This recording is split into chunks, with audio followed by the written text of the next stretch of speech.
इस रोमांचक कहानी की शुरुआत होती है एक बहुत ही घने फॉरेस्ट में दिखाते हुए, जहाँ कई सारे सोल्जर्स एक साथ मौजूद होते हैं। अब हमें थोड़ी दूरी पर इवान नाम का एक लड़का दिखाया गया था जिसने की बहुत मॉडर्न कपड़े पहने थे। दरअसल बात ये होती है कि इवान एक राजा का बेटा था, लेकिन कुछ समय पहले जब राजा को लगा कि उसके बेटे की जान खतरे में है, तो उन्होंने इवान को अपनी कर्स टेक्निक की मदद से फ्यूचर में सेफली भेज दिया था। लेकिन अब ये पूरी टेक्निक इवान को पता चल जाती है, इसीलिए वो बार बार पास्ट में आ जाया करता था। यानी कि फ्यूचर में जाना और पास्ट में आना वो बड़ी आसानी से कर लेता। इवान तो मॉडर्न जमाने की कई सारी चीजें अपने साथ लेकर आया करता था। अब हमें इवान उसी फॉरेस्ट के अंदर अपने फादर की कई सारे सोल्जर से मिलते हुए दिखाई देता है। लेकिन वो जैसे ही आगे बढ़ रहे थे तभी उनका मुकाबला एक खतरनाक क्रिएचर से हो गया। लेकिन इस क्रिएचर की तो बॉडी ही नहीं होती, सिर्फ उसका सर्कुलर हेड मौजूद था। लेकिन अब इवान के कहने पर वो सारे सोल्जर्स उस क्रिएचर को बहुत मारने लगे और उछाल उछाल कर फेंकने लगे। अंत में फिनिश नाम का एक बहादुर सोल्जर उस क्रिएचर को कपड़े के अंदर पकड़ लेता है ताकि वो महल में लेकर जा सके।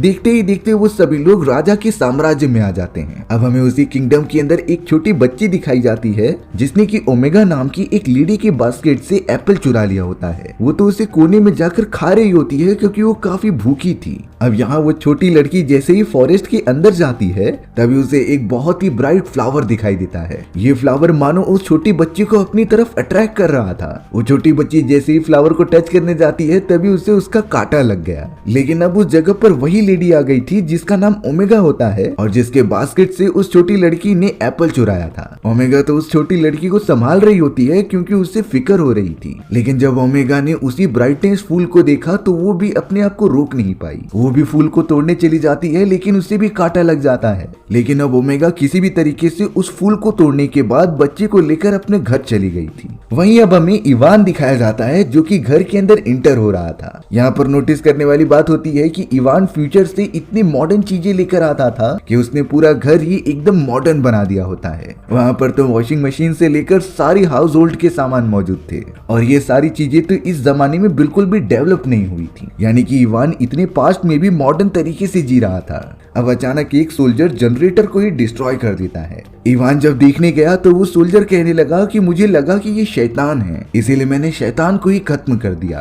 इवान को इस बात पे बहुत ज्यादा गुस्सा आ रहा होता है क्योंकि यहाँ पर इलेक्ट्रिसिटी ना मौजूद होने के कारण उसी जनरेटर से ही काम चलाना पड़ता था और अब तो इस बेवकूफ सोल्जर की वजह से वो जनरेटर भी खराब हो चुका है। इवान तो टेंशन में आ गया कि आखिरकार वो इस जगह पर सरवाइव कैसे करेगा। उसे तो फ्यूचर में ही रुक जाना चाहिए था। अब हमें ओमेगा नाम की वही लेडी दिखाई जाती है जो उस छोटी बच्ची को लेकर अपने घर पे आ गई थी। उस छोटी बच्ची को पूछने पर वो अपना नाम बेकी बताती है। लेकिन अब ओमेगा नोटिस करती है कि बेकी के पूरे बॉडी पर काले निशान पड़ चुके हैं और ऐसे सेम टू सेम निशान उसकी भी बॉडी पर बनते जा रहे थे जो कि उसे भी काफी ज्यादा बीमार बना रहे होते हैं। और ये हो न हो उसी खतरनाक फूल की वजह से हुआ होगा जिससे कि उन्हें कांटा लग गया था। वहीं अब हमें इवान दिखाया गया जो अपने फादर की जादुई तलवार लेकर उससे एक पोर्टल ओपन कर देता है। ये पोर्टल फ्यूचर का ही था जिसकी मदद से वो फ्यूचर में जाया करता और वापस आ जाता। इवान जल्द से जल्द वहाँ के एक सुपरमार्केट में चला जाता है और जरूरत के सारे सामान ले लेता है। उसने तो जनरेटर भी खरीद लिया था और अब अपने जरूरत की सारी चीजें इकट्ठा होने के बाद इवान उसी पोर्टल की मदद से वापस अपने टाइमलाइन में आ जाता है। उसे बहुत मजा आता था ये फ्यूचर और पास्ट का गेम खेलने के लिए, लेकिन इवान को क्या पता होता है कि आगे चलकर यही उसकी मुसीबत बनने वाली है।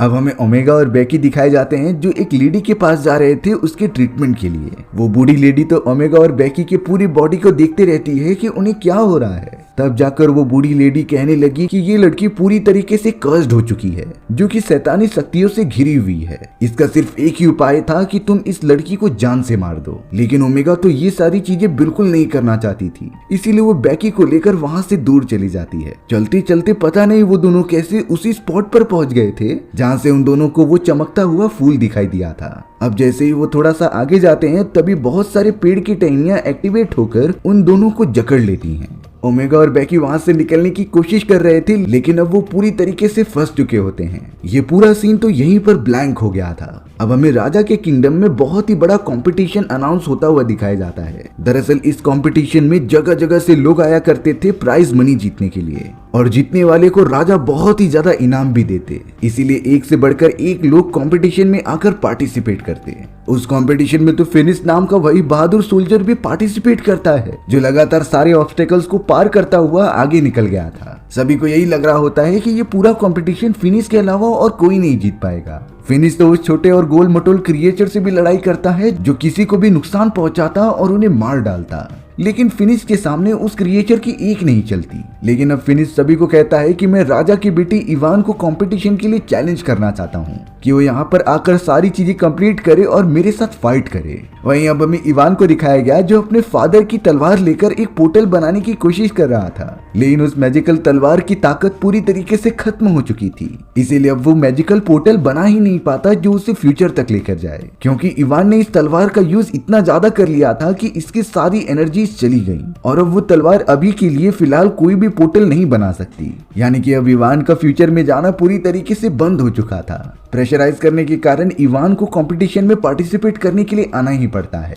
सभी लोग उसे चीयर कर रहे थे क्योंकि वो राजा का बेटा था और राजा का बेटा वहां पर सबसे बड़ा मेंबर होता है। इवान ने तो उस कंपटीशन को खेलना स्टार्ट कर दिया और वो काफी अच्छी तरीके से परफॉर्म करते हुए आगे बढ़ रहा था। देखकर ऐसा लगता ही नहीं कि इवान ने इसकी ट्रेनिंग नहीं ली है, वो तो हर एक चीजें परफेक्टली परफॉर्म करता जाता है। लेकिन तभी अचानक उस जगह पर 2 डार्क विचेस आ गई थी और वो इवान से कहती हैं कि हमें तुम्हारे फादर की वो मैजिकल स्वॉर्ड दे दो जिसकी पावर्स का यूज हम करना चाहते हैं। थोड़ी देर बाद हमें पता चलता है कि ये दोनों विचेस और कोई नहीं बल्कि ओमेगा और बेकी होते हैं, जो लास्ट टाइम फॉरेस्ट में गए थे और किसी अनजान वजह से विचेस में कन्वर्ट हो गए। उन दोनों विचेस के पास तो डार्क एनर्जीज भी होती हैं जिसका यूज वो आसपास के सिपाहियों पर कर रहे थे और अब उन दोनों को किसी भी हालत में इवान के फादर की वो मैजिकल स्वॉर्ड चाहिए। ओमेगा ने तो अपने डार्क एनर्जीज यूज की और कई सारे सोल्जर्स को मार डाला। वहीं अब बेकी कोशिश करते रहती है कि वो मैजिकल स्वॉर्ड अपने पास रख ले। बेकी ने तो जादू की मदद से खुद को एक बर्ड में कन्वर्ट कर लिया था जो कि अब महल के अंदर जाकर उस पावरफुल तलवार को लेकर उड़ने लगती है।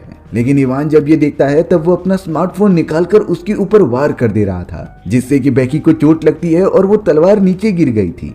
इवान इस बात से काफी खुश होता है कि उसका निशाना पहले से काफी अच्छा हो चुका है। अब थोड़ी ही देर में उस जगह पर इवान के फादर आ जाते हैं जिन्होंने तलवार की मदद से ओमेगा के सैनिकों से लड़ना स्टार्ट कर दिया था, लेकिन अब इस तलवार की एनर्जीज खत्म हो चुकी होती हैं, इसीलिए ये तलवार एक नॉर्मल तलवार की तरह काम करती थी। यही रीजन होता है कि राजा ने वो तलवार वापस अपने बेटे इवान को दे दी और उसे प्रोटेक्ट करने के लिए कहा, क्योंकि आज न कल वो तलवार की ताकतें वापस आ जाएंगी। राजा तो अपने बेटे इवान, बेलिसा और वो जादूगरनी के साथ कहीं दूर भागने लगते हैं क्योंकि इस सिचुएशन में वो विचेस की सेना के साथ लड़ाई नहीं कर सकते। लेकिन उन विचेस द्वारा कंट्रोल किए गए सैनिक अभी भी उनका पीछा कर रहे होते हैं जो कि उन्हें पकड़कर विचेस के पास लेकर जाने वाले थे। लेकिन अब उस जादूगरनी ने उन सभी की जान बचाने के लिए एक सीटी बजाई जिससे कि एक चलता हुआ घर उनके पास आ जाता है और शायद वो इसी में बैठकर यहाँ से भागने वाले थे। विचेस द्वारा कंट्रोल किए गए वो सारे सैनिक जब उस जगह पर पहुंचते हैं तब उन्होंने देखा कि इवान और उसके सारे दोस्त उस घर के अंदर बैठकर पानी में कहीं दूर निकल गए हैं। लेकिन एक्चुअल सच्चाई कुछ और थी, क्योंकि इवान और उसके दोस्त उस घर के अंदर कभी गए ही नहीं। वो तो उन सिपाहियों को सिर्फ चकमा देने के लिए था, बल्कि इवान, बेलिसा, उसके फादर और वो जादूगरनी तो एक पेड़ के नीचे छुपे हुए होते हैं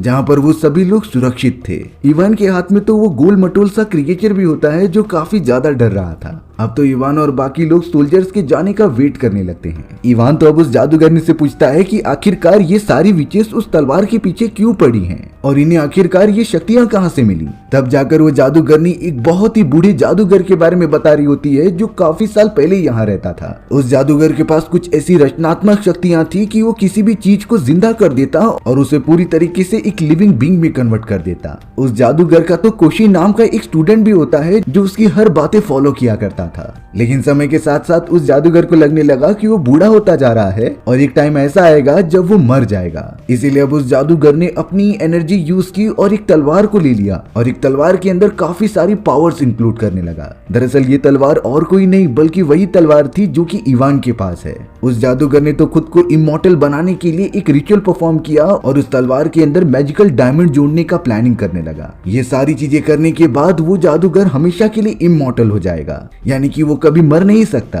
लेकिन वो जैसे ही रिचुअल को कंप्लीट करता तभी उसका ही स्टूडेंट कोशी ये तलवार छीनने के लिए अपने ही मास्टर के ऊपर बड़ा सा पत्थर गिरा देता है, जिससे कि वो बूढ़ा जादूगर उसी पत्थर के नीचे दब गया। हालांकि वो अभी तक मरा नहीं होता, लेकिन धीरे धीरे वो एक शैतान में कन्वर्ट हो जाता है क्योंकि उसके अंदर अब बदले की भावना जाग चुकी थी। उसे अब किसी भी हालत में अब वो तलवार चाहिए थी जिससे कि कोशी उस समय लेकर चला गया होता है। अब हमें उन्हीं दोनों विचेस को दिखाया जाता है जो कि चलते हुए घर को डिस्ट्रॉय करने की कोशिश कर रहे थे, क्योंकि उन्हें अभी भी लगता है कि इसके अंदर ही वो सारे इवान और उसके दोस्त मौजूद हैं। लेकिन जब बेकी उस घर के अंदर जाती है तो उसे वहाँ पर कोई नहीं मिलता, यानी कि वो समझ चुके थे कि उन्हें चकमा दिया गया है और वो यहाँ पर नहीं है। ओमेगा ने तो अब आदेश दे दिया था कि इस घर को पूरी तरीके से जलाकर राख कर दो, लेकिन वो ऐसा करती इससे पहले वहाँ एक और घर आ जाता है जो कि चल रहा था और उसने उस दूसरे घर को वहाँ से छुड़ा लिया और भागने लगे। देखते ही देखते वो जंगल में कहीं गायब हो जाते हैं। अब हमें यहाँ पर इवान और उसके दोस्त दिखाए जा रहे थे, जिनके ठीक बीचों बीच एक अजीब तरीके का क्रिएचर आ जाता है।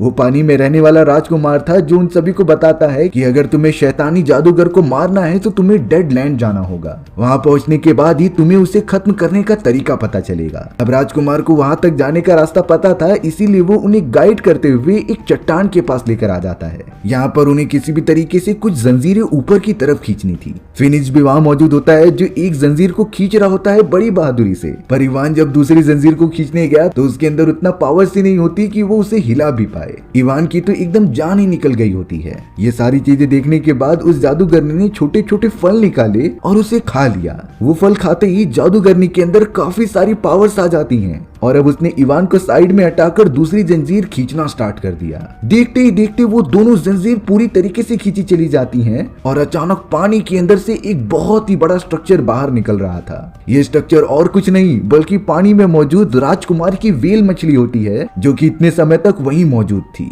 इवान और बाकी सभी लोग उस व्हेल मछली के ऊपर ही बैठे हुए होते हैं और अब राजकुमार के कहने पर वो व्हेल मछली हवा में उड़ने लगी थी, जो इवान और उसके दोस्तों को जल्द से जल्द डेड लैंड लेकर जा रही होती है। उन्हें तो विश्वास ही नहीं हो रहा था कि कोई व्हेल मछली इतनी ऊंचाई पर उड़ सकती है, पर ये सारी चीजें तो जादू से हो रही थी। रास्ते में इवान ने उसी जादूगरनी के फल ले लिए होते हैं जिससे कि वो ताकतवर हो जाती थी और अब डेडलैंड पहुंचने के बाद इवान ने उसमें से कुछ फल खा भी लिए। फल खाते ही इवान में काफी शक्तियां आ जाती हैं और वो बड़े बड़े पत्थर उठाकर फेंकता जा रहा था। इवान तो अपनी सारी पावर्स बहुत ही अच्छी तरीके से यूज कर रहा था, जिससे कि वो अपने सोल्जर्स को भी दिखाता है। अब वो सारे लोग बर्फीले एरिया से आगे बढ़ने लगे थे। लगातार चलते समय उन्हें एक पहाड़ी दिखाई जाती है जो कि बोल सकती थी, यानी कि वो पहाड़ पूरी तरीके से कर्स होता है जिसके अंदर जाने की एक गुफा थी। वो माउंटेन तो इवान और उसके दोस्तों को कहता है कि मैं सिर्फ उन्हें ही अंदर जाने दे सकता हूँ जो मेरे 3 सवालों का सही जवाब देंगे। अगर वो जवाब गलत हुए तो मैं किसी को भी नहीं जाने दूंगा। लेकिन इवान बहुत ही ज्यादा चालाक था, उसने तो उस माउंटेन को ही कंफ्यूज कर दिया और वो 3 सवाल पूछने पर मजबूर कर दिया जिसके बारे में उसे पहले से ही पता होता है।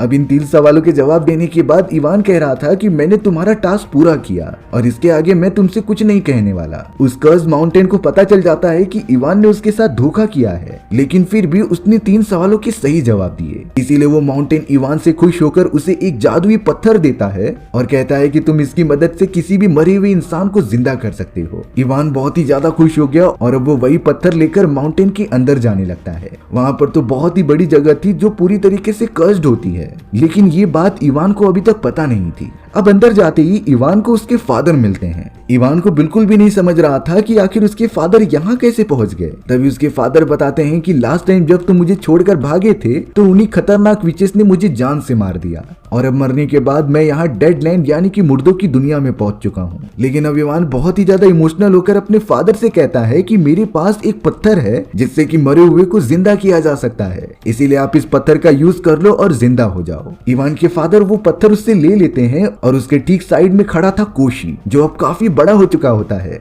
कोशी यहाँ पर शुरुआत से ही राजा के महल में काम किया करता था और अब यहाँ इवान के फादर कोशी से कहते हैं कि तुम इन सभी को दूर लेकर चले जाओ। इवान और कोशी गुफा से बाहर आ जाते हैं और सभी के साथ अपने साम्राज्य की तरफ बढ़ने लगते हैं, लेकिन उन्हें रास्ते में एक बहुत ही लंबी नदी दिखाई दे रही थी जिसे पार कर पाना काफी मुश्किल लग रहा होता है। लेकिन तभी हमारे इवान ने जादूगरनी के वो फल खा लिए जिससे कि उसके अंदर फिर से पावर्स आ जाती हैं और अब वो अपनी उन्हीं पावर्स का यूज करके एक बड़े से पेड़ को काटकर नीचे गिरा दे रहा था। सभी लोग इवान की इन पावर्स को देखकर एकदम चौंक गए थे, लेकिन उस जादूगरनी को पूरा पता था कि इवान कैसे ये सारी चीजें कर ले रहा है। अब वो जादूगरनी कोशी को ही पूछने लगी कि आखिरकार तुम ही बताओ कि उस शैतानी जादूगर को मारने का तरीका क्या है। कोशी कह रहा था कि मुझे ये सारी बातें याद नहीं आ रही, पता नहीं मैंने कैसे उसे खत्म किया था और उसका क्या रिजल्ट होगा। तभी वो जादूगरनी पीछे से कोशी के सर पे आकर जोर से मारती है जिससे कि कोशी की कई सारी यादें वापस आ गई थी और अब वो कहता है कि शैतानी जादूगर को मारने का सिर्फ एक ही तरीका है। कई साल पहले जब मैंने उसे एक बड़े से पत्थर के ऊपर गिराया था तो उसकी आत्मा उसी पत्थर के अंदर चली गई, इसीलिए अगर उस पत्थर को तोड़ दिया जाए तो वो शैतानी जादूगर भी मारा जाएगा। लेकिन इसमें एक ट्विस्ट था कि उस पत्थर को सिर्फ और सिर्फ उसी तलवार से खत्म किया जा सकता है जो कि अभी इवान के पास है। लेकिन अब इवान बेलिसा को आकर बता रहा था कि बार बार यूज करने के कारण इस तलवार की पावर्स खत्म हो चुकी हैं, इसीलिए अब इसके अंदर जरा भी पावर्स बची ही नहीं। बेलिसा इस बात से काफी नाराज हो जाती है और अपने बाकी टीम मेंबर्स को भी बता देती है। पहली बार इवान को बुरा लग रहा था कि उसने इतनी ज्यादा यूज किया कि ये पावर्स खत्म हो गई, इसीलिए वो फॉरेस्ट के अंदर आकर अपनी पावर्स बढ़ाने लगा। वो तो बार बार तलवार की मदद से पेड़ों को काटने की कोशिश करता है जिससे कि उसकी पावर्स इंक्रीज हो, लेकिन इसका कोई फायदा ही नहीं होता। वो तलवार तो एकदम नॉर्मल हो चुकी थी। इवान जब उस तलवार को गुस्से में नीचे फेंक देता है तभी थोड़ी देर के अंदर उस तलवार ने जमीन में मौजूद सारी की सारी एनर्जीज को एब्जॉर्ब करना स्टार्ट कर दिया और अब थोड़ी देर के अंदर ही वो तलवार अपने नॉर्मल फॉर्म में आ जाती है जिसके अंदर काफी सारी एनर्जीज मौजूद थी। इवान बहुत ज्यादा खुश हो जाता है, लेकिन वो ये बातें किसी को बताना नहीं चाहता था। उसने अब अपनी पावरफुल तलवार हाथ में ले ली और वही थोड़े फल खा लिए जिससे कि उसके अंदर काफी पावर्स आ जाती हैं। उसने एक बड़े से पत्थर के नीचे उसी तलवार को रख दिया जहां तक कोई पहुंच भी ना सके।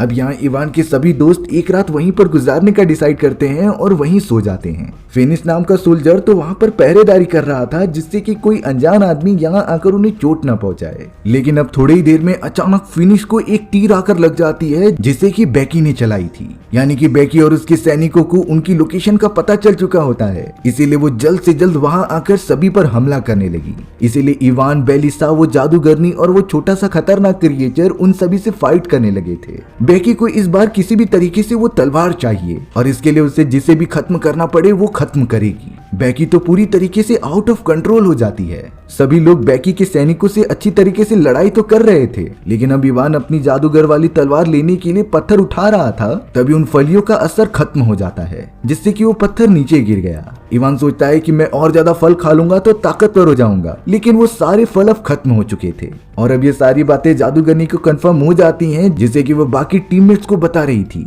और इस बात से सब लोग समझ जाते हैं कि इवान के पास जो भी शक्तियां आ रही थी वो इसी फल की वजह से थी। अब यहाँ तलवार न निकालने के बाद इवान परेशान हो चुका था, लेकिन फिलहाल वो सभी लोग बेकी के सोल्जर्स के सामने कमजोर पड़ रहे थे, इसीलिए वो जादूगरनी सभी को लेकर वहाँ से दूर चली जाती है। हालांकि बेकी अब उनका पीछा नहीं करती क्योंकि उसे जो चाहिए था वो मिल चुका होता है। वो जादूगर की तलवार उसके हाथ लग चुकी थी जिसे कि वो लेकर वहाँ से जाने लगती है, लेकिन बेकी ने डिसाइड किया कि वो ये जादूगर की तलवार ओमेगा को ना देकर खुद के लिए यूज करेगी और सारे रिचुअल परफॉर्म करके अमर हो जाएगी। अब हमें दूसरी तरफ बेलिसा को दिखाया जाता है जो कि इवान को थप्पड़ मारकर उसे कहती है कि तुमने आखिरकार ये चीजें क्यों की, तुम शुरुआत से ही सबको धोखे में रखते आ रहे हो। लेकिन अब हमें अपने आप में लड़ाई नहीं करनी चाहिए, जिसके बाद बेलिसा अपने सभी साथियों को लेकर चट्टानी इलाके से आगे बढ़ने लगती है। इवान को भी अपनी गलती का एहसास हो रहा था, इसीलिए वो भी उनके पीछे पीछे चला जाता है। लेकिन अब थोड़ा आगे बढ़ते ही इवान और वो छोटा वाला क्रिएचर नीचे गिर जाते हैं। उस जगह से तो वो बाहर ही नहीं निकल पा रहे थे। बेलिसा और बाकी टीममेट्स इवान से काफी नाराज होते हैं, इसीलिए वो इवान को वापस पीछे ढूंढने भी नहीं आए। अब इवान और वो छोटा क्रिएचर के पास कोई और रास्ता ना होने के कारण वो पीछे फॉरेस्ट की तरफ चले जाते हैं। इवान ने देखा कि वहाँ पर पावरफुल स्वॉर्ड का कवर रखा हुआ था, यानी कि उसे वो दोनों विचेस लेकर चली गई हैं। पर इवान डिसाइड करता है कि वो किसी भी तरीके से उस तलवार को लेकर ही रहेगा। वहीं अब हमें एक उल्लू दिखाया जाता है जो और कोई नहीं बल्कि बेकी ही थी और वो जादुई तलवार को लेकर उड़ रही होती है। तभी उसके ठीक ऊपर ओमेगा आ जाती है जिससे कि उसके विजन्स के बारे में पता चल चुका था। उसे आइडिया होता है कि बेकी उसे धोखा दे रही है और तलवार अपने लिए यूज कर रही है, इसीलिए ओमेगा ने बेकी के ऊपर हमला कर दिया जिससे कि बेकी जो एक उल्लू में कन्वर्ट हुई थी उसके हाथ से तलवार फॉरेस्ट के अंदर गिर जाती है और अब वो दोनों जल्द से जल्द नीचे उतरकर आमने सामने मौजूद होते हैं। बेकी के इरादे उसके चेहरे से साफ साफ झलक रहे थे कि वो इस तलवार का यूज करके खुद अमर होना चाहती है। ओमेगा तो बेकी को सावधान कर रही थी कि तुम्हें ये धोखेबाजी नहीं करनी चाहिए जादूगर के साथ, पर बेकी तो मानती ही नहीं, इसीलिए ओमेगा ने उसके ऊपर अपना काला जादू कर दिया। इस काले जादू के कारण बेकी की दोनों आंखें चली जाती हैं जिस तरीके से ओमेगा ने सोल्जर्स के साथ किया था और शायद अब बेकी भी ओमेगा का आदेश मानेगी। वहीं अब हमें फॉरेस्ट में एक बहुत ही बड़ा मॉन्स्टर दिखाई देता है जिसे कि वो जादुई तलवार मिल चुकी थी। ये तो उस कॉम्पिटिशन में भी आया था जो राजा के किंगडम में ऑर्गेनाइज हुआ हुआ होता है, पर लोगों के अगेंस्ट होने के कारण ये वापस फॉरेस्ट में चला आया। वो मॉन्स्टर जैसे ही तलवार लेकर आगे बढ़ता है तभी अचानक इवान ने उसके हाथ में तलवार देख ली थी। इवान के पास वो छोटा सा क्रिएचर था, इसीलिए बड़े से मॉन्स्टर ने उस छोटे क्रिएचर के बदले तलवार इवान को दे दी। इवान अब उसी मैजिकल स्वॉर्ड को लेकर डायरेक्टली अपने किंगडम में आ जाता है। वो बहुत ज्यादा कॉन्फिडेंस लग रहा था तलवार के आने के बाद, लेकिन अब उनके किंगडम के सारे सोल्जर्स के ऊपर ओमेगा ने अपना काला जादू किया था, जिससे कि वो आदेश देती है कि इवान और उसके दोस्तों को जान से मार दो। इवान यहाँ पर अपनी पूरी कोशिश करता है और उस तलवार की मदद से मारते हुए आगे बढ़ता रहता है। अब तो थोड़ी देर में इवान के बाकी सारे साथी वहाँ पर आ गए थे, जो सोल्जर से लड़ाई करने में इवान की मदद कर रहे होते हैं। वो सभी तो एक टीम की तरह लड़ाई कर रहे थे, जो देखने में काफी अच्छा लग रहा था। लेकिन अब इवान को बताया जाता है कि सामने मौजूद वही बड़ा सा पत्थर को डिस्ट्रॉय करने से वो जादूगर मर जाएगा। इसीलिए इवान बिना टाइम वेस्ट किए उस जादूगर की तलवार लेकर पत्थर को काटने चला गया था। वो पत्थर को पूरा तोड़ तो देता है, लेकिन इससे कुछ फायदा नहीं हो रहा था। इवान ने तो अब कोशी से पूछा कि आखिर वो कौन सा पत्थर है जो रियलिटी में काटने से वो जादूगर मर जाएगा। तभी कोशी हाथ दिखाते हुए दूसरे पत्थर की तरफ इशारा करता है, लेकिन पीछे से एक सोल्जर ने कोशी का सर ही काट दिया था। इवान बहुत ही ज्यादा दुखी हो जाता है, लेकिन फिर भी वो कोशी के सर से पूछ रहा था कि आखिर मुझे क्या करना चाहिए। लेकिन अब शायद काफी देर हो चुकी थी। इवान को जितना पता होता है वो उस दूसरे पत्थर की तरफ चला गया तलवार लेकर उसे डिस्ट्रॉय करने के लिए। यहाँ इवान की पूरी टीम सोल्जर से लड़ाई तो कर रही थी, पर अब थोड़ी देर में कोशी अपने सर को बॉडी से फिर से लगा लेता है और वो पूरी तरीके से ठीक हो जाता है। उस जगह पर अब ओमेगा भी आ चुकी थी, जो काली शक्तियों की मदद से कोशी को मार रही होती है। अब कोशी का सर बहुत ही जोर से दीवार पर जाकर लड़ जाता है, जिससे कि उसकी अब सारी यादें वापस आ चुकी थी। लेकिन उससे अब एक गलती हो चुकी होती है। वो तो इवान को रोक रहा था कि जिस पत्थर को तुम तोड़ने जा रहे हो उसे डिस्ट्रॉय करने से वो जादूगर मरेगा नहीं, बल्कि वो हमेशा के लिए जिंदा हो जाएगा। लेकिन शायद तब तक काफी देर हो चुकी थी, क्योंकि इवान उस पत्थर को तोड़ देता है और अब उस पत्थर के टूटते ही वो कर्ज भी खत्म हो चुका था, जिसके अंदर से वही शैतानी जादूगर बाहर निकल जाता है। उसका साइज तो किसी मॉन्स्टर जैसा लग रहा था, जिसने कि इवान को पकड़ा और उसे दूर फेंक कर मारने लगा। सभी लोग उस शैतानी जादूगर को देखकर काफी ज्यादा शॉक हो जाते हैं और डरने लगते हैं। लेकिन अब कोशी उसी मॉन्स्टर के सामने आकर कह रहा था कि तुम बाकी लोगों को छोड़ दो, तुम्हारी दुश्मनी मुझसे है तो मुझसे लड़ाई करो। लेकिन अब वो शैतानी जादूगर अपनी टहनियों की मदद से वहां पर मौजूद सभी लोगों को जमीन के अंदर खींचने लगा। वो तो उन्हें मिट्टी के अंदर पूरा दफनाने लगता है। कोई भी उस शैतानी जादूगर की शक्ति के सामने टिक नहीं पा रहा था, जिसमें कि उसके फादर बता रहे थे कि तुम्हें अपनी पावर्स जमीन से ही मिलती हैं, क्योंकि हमारी पृथ्वी के अंदर ऐसी पावर्स हैं जो अपने जरूरतमंद लोगों को प्रोवाइड भी करती थी, और तुम्हें अपनी शक्तियां पहचाननी होंगी। इवान अब अपने विजन से बाहर निकलता है, लेकिन जैसे ही वो जमीन में दफन होने वाला था वो तुरंत ही उन टहनियों को तोड़कर एस्केप कर जाता है। यहाँ पर हमें दिखाया गया कि इवान की बॉडी में जमीन के अंदर से काफी एनर्जीज इकट्ठा होने लगी हैं और अब वो रियलिटी में काफी ताकतवर हो गया था। इवान तुरंत ही बाहर निकलकर शैतानी राजा को जड़ से उखाड़ देता है। वो तो उसे उठाकर दूर फेंकने लगा था। पहली बार शैतानी जादूगर को लगता है कि मेरे टक्कर का कोई मिल गया है मुझे, लेकिन उसे क्या पता था कि इवान अब उससे भी ज्यादा ताकतवर हो गया है। इवान अब उसे डैमेज देते हुए जादुई तलवार ले लेता है और शैतानी जादूगर के चारों तरफ एक पोर्टल बना देता है, जो कि फ्यूचर में लेकर जा रहा था। दोनों अब पहुंच चुके होते हैं 21st सेंचुरी में। इवान इसीलिए उसे यहाँ पर लाया था क्योंकि इस जगह पर शैतानी राजा को मिट्टी नहीं मिलेगी। वहाँ पर तो कंक्रीट के रोड मौजूद थे, जिसे खोद पाना नामुमकिन था, और अगर वो मिट्टी के कांटेक्ट में ज्यादा नहीं रहेगा तो शैतानी जादूगर मारा जा सकता था। हालांकि वो शैतानी जादूगर रोड को तोड़ने की कोशिश करता है, लेकिन वो टूटकर एकदम नीचे आ चुका था बेसमेंट के अंदर। वहां पर भी उसे मिट्टी नहीं मिलती, इसीलिए अब काफी ज्यादा देर तक मिट्टी के कांटेक्ट में ना रहने के कारण उस जादूगर की पूरी बॉडी जलने लग जाती है। देखते ही देखते वो शैतानी जादूगर खत्म हो चुका था और अब उसका कर्ज पूरा होने के कारण वहां पास्ट में इवान के सभी दोस्त आजाद हो जाते हैं। फिनिश जिसे कि जादूगरनी ने वापस जिंदा कर दिया था, वो सभी की आकर मदद करता है और अब यहाँ इवान ने एक बहुत ही बड़ा खतरा टाल दिया था। सारे के सारे सिपाही अब आजाद हो चुके थे और यहाँ ओमेगा का जादू भी खत्म हो जाता है, लेकिन ओमेगा सही समय देखकर वहाँ से भाग निकल रही थी। इवान भी उस जगह पर पहुंच गया था, जिसे बेलिसा देखकर काफी खुश हो जाती है और उसने तो बिना देरी किए बेलिसा को प्रपोज भी कर दिया और किस भी करने लगा, यानी कि उसने सारी चीजें ठीक कर दी होती हैं। जिसके बाद हमारी ये एडवेंचरस कहानी यहीं पर खत्म हो गई। सो व्यूअर्स, आपको ये स्टोरी कैसी लगी कमेंट सेक्शन में बताना भूलना मत, और अगर आपको मेरा एक्सप्लेनेशन 1% भी अच्छा लगा होगा ना तो वीडियो को लाइक एंड चैनल को सब्सक्राइब जरूर कर देना। मिलते हैं इसी तरीके की मजेदार वीडियोस में, तब तक के लिए बाय बाय।